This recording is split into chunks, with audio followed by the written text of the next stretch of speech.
Hey everybody. Today it's kind of a shorter video, we'll see. I'm going off the cuff, but I want to go ahead and talk about one of my favorite films in the entire world, which is Fritz Lang's Metropolis. It's one of my top 5 films, and it's one that I actually have a personal connection to. And I'm going to be talking, of course, as is my wont, about the different options that you have for watching it on Blu-ray, from the various releases that you see from various different boutique labels. So Metropolis, of course, for all the 3 people who haven't seen it that are watching this channel, is one of the most influential films ever made.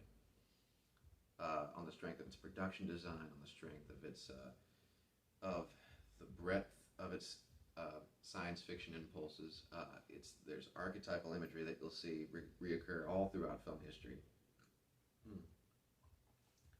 It is one of the landmark films of science fiction.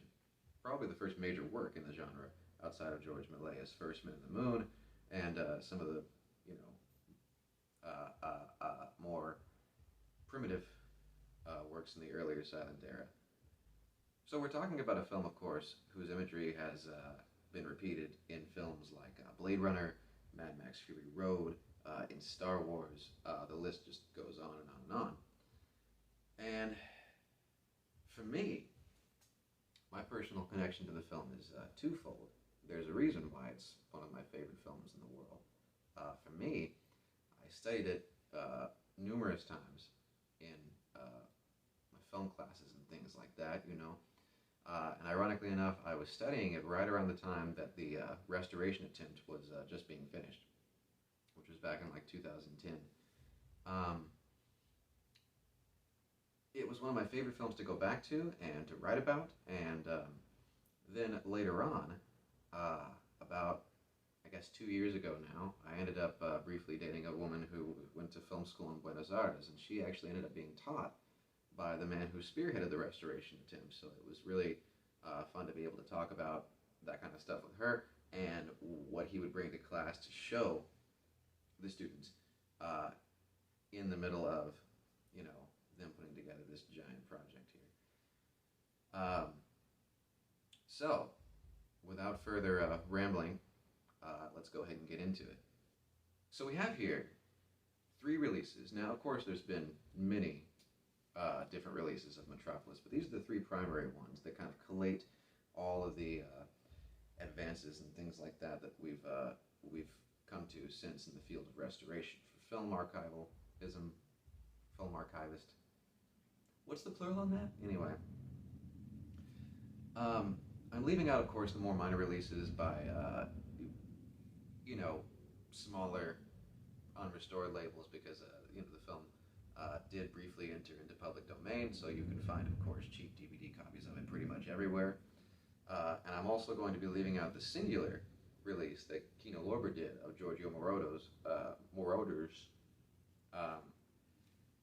own, soundtrack effort that, a bajillion people saw. That's the one version of it that I haven't seen. I've seen, the smaller, more fragmented cut that was the preeminent version to watch it in, and I've seen the restored cut, various versions of that. But I never really wanted to watch the Giorgio Moroder version because, for me, the iconic score is one of the best aspects of it, So we have, of course, the Kino Lorber, the complete Metropolis here, with, the score by Gottfried Huppertz that I mentioned here. It's a bit of a bare bones release. We'll get into it in just a moment here. Of course, we have Eureka's Masters of Cinema, and this is their smaller release, as you can see. It's still a rather stock edition. And once again, we'll get into it. And then, of course, we have Eureka's 90th anniversary limited edition 3-disc set of Metropolis here. This is the granddaddy, so to speak. Well, not the granddaddy, but this is the big daddy. And we're really going to be getting into that. You're going to be seeing, of course, a lot of special features reoccur throughout these sets, but there is an advancement. Alright everyone, so our first release that we're going to be taking a brief look at, of course, is once again Kino's The Complete Metropolis here. And this is a beautiful set. Now, it is, it's not particularly in-depth, I guess, in terms of its supplements and things like that. It's about at the same level as a lot of Kino's other restorations of, silent films, and things like that, like their Cabinet of Dr. Caligari or Nosferatu, things like that.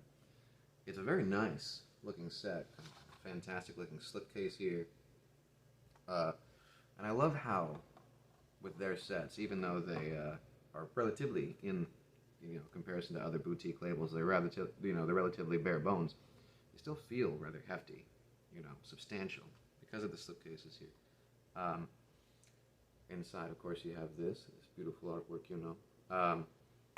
It's once again. We have a reversible cover here with art from the famous factory scene. Now, we also have a booklet, and here, of course, is what I was talking about. This, of course, is a small article about the restoration efforts, and if I flip along slightly, yes. Rumors of a complete metropolis persisted within Argentina's film preservation community until archivist Fernando Pina and the Museo del Cine's new head, Paula Felix Didier. That is, of course, the film professor I mentioned. That's kind of cool. So, what we're looking at on this disc, and of course you can get this on DVD as well, very easily. What we're looking at on this disc is, of course, we have a 90-minute documentary about the restoration efforts, and it's fascinating stuff, The Voyage to Metropolis. I've watched through it. It's incredibly fascinating. We also have an interview with Paula Felix Didier, who's the curator of the Museo del Cine, Buenos Aires, where the footage was discovered, and then, of course, a re-release trailer for the 2010 re-release.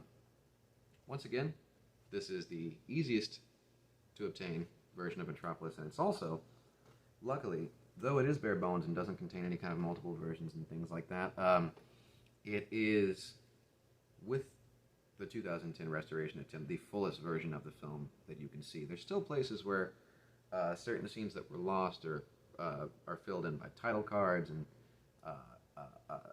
concept art, things like that. But this is about as close as we're going to get in the film's evolution, unless we find, like with Passion of Joan of Arc, and even like this film, like if we find another 20 or 30 minutes locked away in the bottom of like an insane asylum somewhere. And we might, you never know. But until then. So, next up, of course, we have Eureka's singular Region B release of the Metropolis restoration, which has this fantastic looking Art Deco cover. Now this, it has its own particularly special features that are unique to this, so it doesn't carry over anything from the complete Metropolis there. We have, of course, the Gottfried Huppert's score. We have an audio commentary by Jonathan Rosenbaum and David Callett, who are both always fantastic historians and things like that, if you can catch them whenever they do, commentaries for Kino Lorber or Criterion, or their reviews. We also have, once again, an hour-long documentary about, actually, this one is more general. It's about the film itself and its development, and Fritz Lang co-creating it with his wife, and the, disagreement between the two of them and the reception that it experienced in Nazi Germany, and things like that. The re-release trailer, once again, the same one that you'll find on the Kino Lorber release. And then also, here is what really, I think, makes this if you do watch Region B, it has a 56-page booklet, which has a lot more archival material about the film. A review of the film by Luis Buñuel, a review with Fritz Lang, and then articles, of course, by Jonathan Rosenbaum and Karen Nondorf. So, we'll take a look at it. It's, of course, a slipcover. But what's interesting about it is that with the artwork here, the artwork on the case, I always thought this was kind of cool. The artwork's like this, and the back is, of course, like this. So it's sideways. Slip it out, it's still sideways. I just kind of like that. If we go inside, of course, you could see how hefty this booklet is, and of course we also have not quite reversible art here, but I do love the structure of this case, you know. And this, I believe, if you do buy from Eureka itself, or even Amazon UK, it won't come in the traditional Blu-ray case like this. It'll come in the Amaray or Scanovo cases, the big plexi cases that you see a lot of releases come in.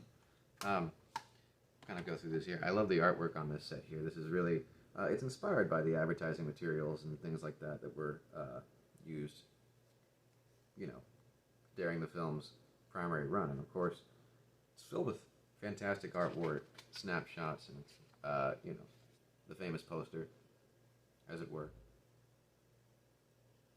I love it. This is a great release. You know, Eureka, Masters of Cinema, they do fantastic work. They're, in terms of quality, and in terms of their appreciation for, you know, film history and curation and things like that, they're probably second only to Criterion. And in some places, I think, or at least with some particular films, they even surmount them. Like the fact that they released Touch of Evil. I mean, you can't go wrong with that. That's, you know, that's amazing. Double Indemnity. There's so many works in their library that just are really, you know, deserving of a fantastic boutique release over here stateside, but, you know, haven't received it yet because of rights or however you like. So now we're going to go ahead and get into the big boy.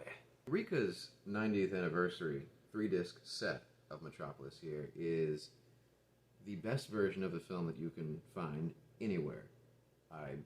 It's astounding. I searched for this for so long because it's out of print. I do hate to be that guy, but it's out of print, and where you can find it, it's very expensive. I lucked out and found it from a third-party dealer for a prohibitively cheap price for what it is, and we're going to kind of go through it and take a look at it, and its construction and what's unique to it. Now, the thing about this set is that unlike the other two primary releases that I just mentioned, this set contains multiple cuts of the film, you know, and let's go ahead and go through it here. So, we have of course, the 2010 restoration. We have Metropolis Refound, which is, of course, a 2010 documentary about the restoration by Evangelina Eureka, which, of course, documents the finding of it in the Argentinian Film Museum, and I believe does include an interview with the professor that I mentioned here. We have, of course, Giorgio Moroder's cut of Metropolis, if you're so inclined to watch that, which, of course, also features music by Adam Ant and Pat Benatar and Freddie Mercury, that's kind of cool. The Fading Image, which is a documentary about said Giorgio Moroder restoration, which at the time was the next leap forward in our putting together what was lost from this great film. We have, of course, the 2001 restoration. This is insane.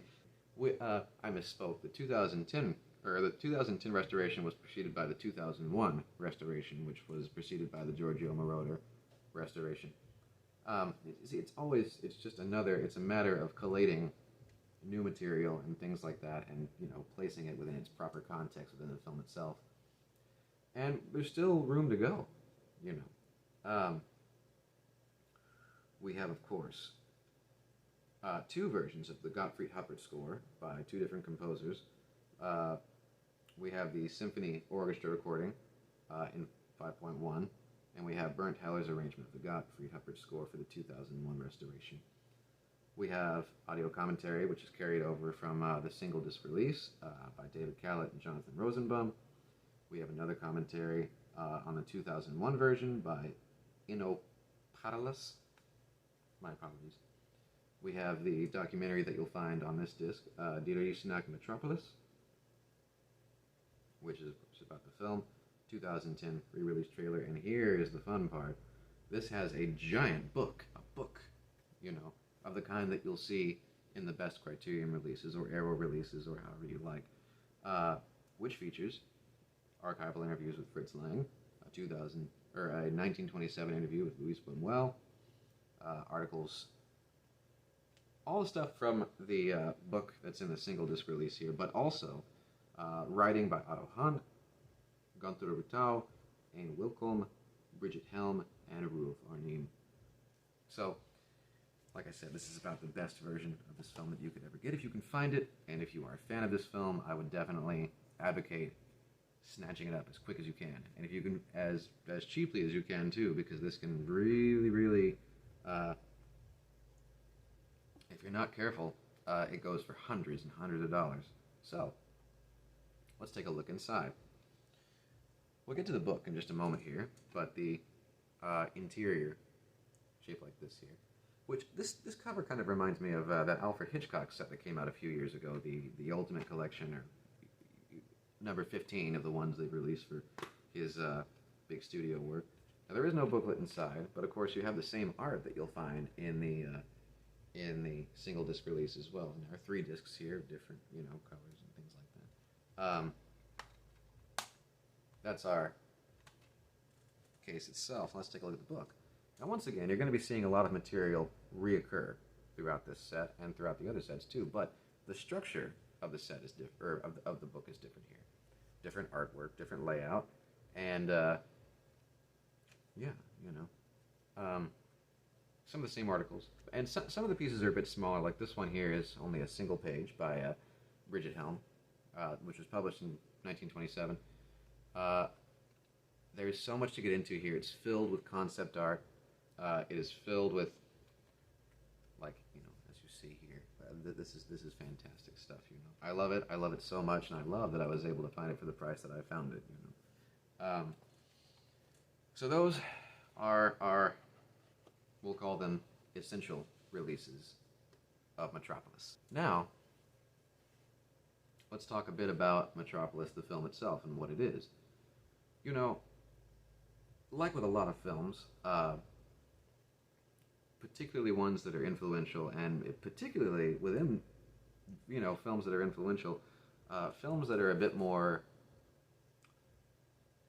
I've noticed, fairy tale or fable-like in their construction or in their morality, they typically tend to get, especially if they were successful at first or influential at first like that, they tend to kind of get retrospectively raked over the coals sometimes for being simplistic, or assumedly simplistic, But like with this film, and like with, say, Mad Max 2, for example, because I'm a giant fanboy who has to work it into every video that I make, or even Fury Road, another of this film's descendants. I think this film's essential strength lies in the fact that, within this sci-fi melange of different influences, within the fantastic production design, the way that the society is layered in a very hierarchical structure, the fact that it weaves in religious morality and almost like a this strong spiritual angle within what was at the time a very modern and speculative story. I think that's kind of a strength, and it comes back to me as a socialist, a message that I am a huge fan of. Mediation, the between the head and the hands is the heart. I also think, too, you're never going to find, because of that simplicity, you're never going to find a stronger evocation, I think. And I'm using the word simplicity just as kind of a catch-all, but you're never going to find a stronger evocation, I think, of a futuristic society simply because the surface narrative of the plot is so simple. Somebody hit me to the idea that, in some ways, because of what the plot of this, story is about the son of the industrialist, going out of his personal paradise and going down among the people and becoming involved in a revolution as the society crumbles around them. There are elements there, strong religious elements, but not necessarily, all Judeo-Christian elements, though that is the imagery that you'll see reoccur throughout the film. There is a lot of Buddhist imagery as well, which, I don't know if that was intentional, but I've had a lot of film friends who are Buddhists who kind of hit me to that element of the film. I think it's kind of fascinating. I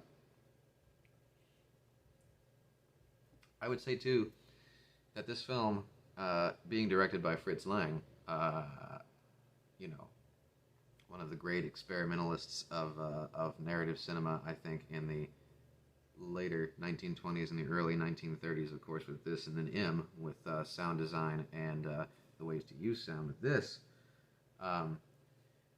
This is one of the great visual works of silent filmmaking. You know, it feels, even now, about as immediate as visceral, I think, as anything that you're likely to see. And of course, what's interesting about watching it now is, of course, that we have a degree of separation and retrospection from the the speculative fantasy that it's presenting. Famously, at the time, I think what's kind of funny is that it was ripped apart by H.G. Wells in a famous article who talked about how far-fetched it was and how maudlin the message was and things like that, which I think is funny coming from H.G. Wells because people said the same things about his writing as well.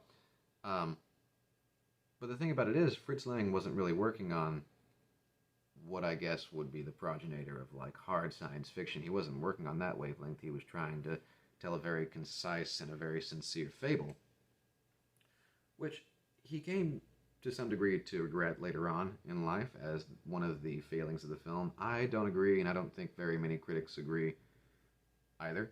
It is a concise, it is a very empathic film. It is a film that even now washes over you.